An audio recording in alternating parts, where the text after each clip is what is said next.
পথে প্রতিবাদী অগ্নিমিত্রা পল। খড়গপুরে রেলের উচ্ছেদের প্রতিবাদে সোচ্চার বিজেপি প্রার্থী। কদিন আগেই উচ্ছেদের বিরুদ্ধে আন্দোলনের হুঁশিয়ারি দিয়েছিলেন মমতা বন্দ্যোপাধ্যায়। 5ই মার্চ মেদিনীপুরের মাটি থেকে মুখ্যমন্ত্রী মমতা বন্দ্যোপাধ্যায় কি বলেছিলেন শুনুন।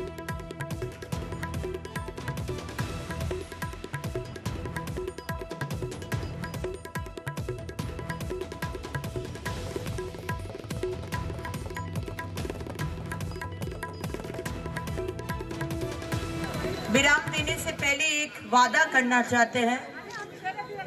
आसनसोल के मेरे भाइयों और बहनों मुझे दीदी भाई बोलते हैं और दीदी भाई को आपसे ये वादा है कि जो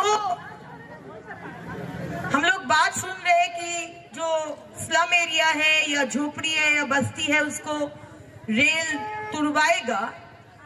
दीदी भाई का वादा है, दीदी भाई जब तक है कोई हाथ भी लगा नहीं सकता, हाथ भी लगा कर देखो। तो आप लोग का ये भरोसा दीदी भाई के ऊपर रहेगा, मुझे मालूम है।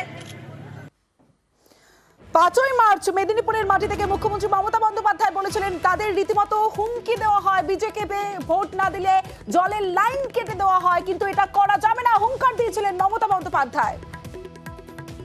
খড়গপুরে রেল কলোনি অনেক আছে।